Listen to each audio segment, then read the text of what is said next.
This is Gabriel Gonzalez for Cage Side Press, here with my favorite reporter, commentator, the Canadian Tux modeler, Laura Sanko.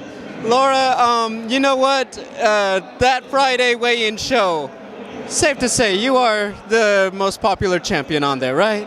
I mean, I think I'm the most dominant champion. I'll let popularity be decided by the people, but I think if we were to go back and count up the number of times that I have won that belt, I would far surpass everyone on the show, especially my main nemesis, DC.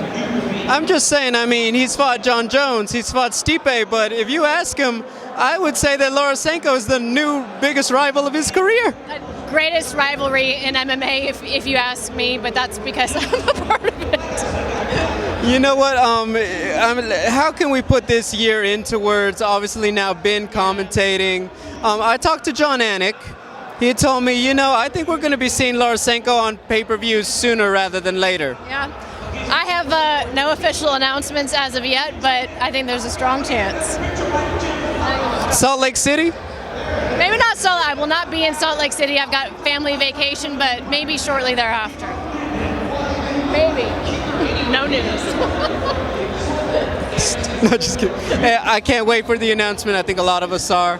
I mean, when you talk about your schedule, I mean, you have the weigh-in show, Contender Series, obviously some shows sprinkled in between. I mean, can you talk about just like, what's it like having multiple roles? Because obviously you do different stuff at everything. What kind of keeps you motivated as you transition? Hey, this one I do these, this event, I'm more behind the mic. Well, I definitely think that that's been a big key of my success, whatever level of success I've achieved, is just being able, and more so willing in the beginning, because it's not that I was good at everything at first. In fact, you can definitely go back and find some footage that would tell you otherwise. But I was always willing to try, even if I didn't know that I was good or competent at something, and it allowed me to have this really diverse skill set that thankfully, this is a company, I mean, look around us, there are things to do media-wise all the time. If you can both interview and analyze and do long-form sit-down interviews and all the different things. But in terms of motivation, I think, you know, my motivation has really changed over the years. In the beginning, it was about challenging myself to see what I could do, because I didn't go to school for this. I just have loved MMA since I found it around like 2004. And then when it became something about, you know, being the first female commentator, it was, shout out Kathy Long. She doesn't mind if I say it. We've had this conversation. Then it became something much bigger than myself. And it was at that point that it became easier to like really focus in and be okay with the amount of travel, the amount of, you're here doing this, you're there doing that. It's a lot, it's a lot.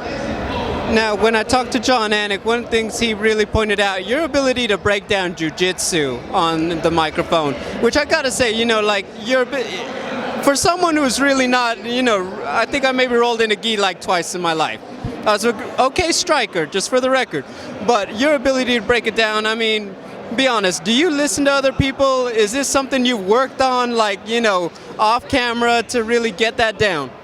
Well, of course I've always listened to other people. I mean, it definitely helped me when I began my commentary journey outside of the UFC, that I'd been watching fights for ages. You know, I've watched tens of thousands of fights. Of course, you pick up on phrasing and things like that, but I definitely think the biggest thing was just I love Jiu Jitsu. That was always my predominant martial art, and I was always doing Jiu Jitsu in the context of MMA, which is why my gi Jiu Jitsu is horrendous, but my no gi is really good. So I've always kind of understood those moves in the context of a fight, and I think that just kind of allowed me to maybe see things. And then honestly, in the last couple of years, my YouTube channel, where I do a lot of breakdowns of really intricate, to be honest with you, not high percentage jiu-jitsu submissions, has helped me articulate things better, because it's one thing to do them and to be able to pull them off. It's another thing to be able to see them when someone else is setting it up. So yeah, I hope that that's something I can bring to the table, and it is something that I try to always improve at.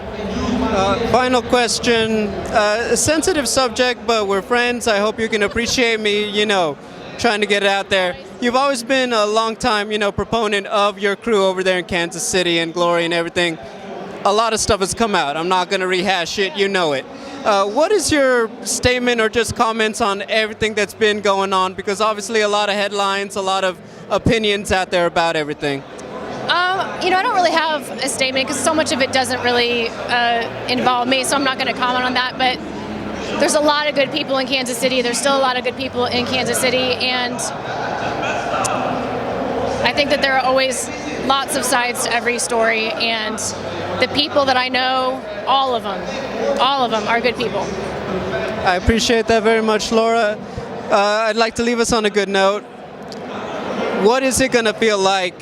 Joe Rogan's right there, maybe John is there, and then it's like, Laura Sanko, what do you got? Oh man, that's hard to even think about, to be honest with you.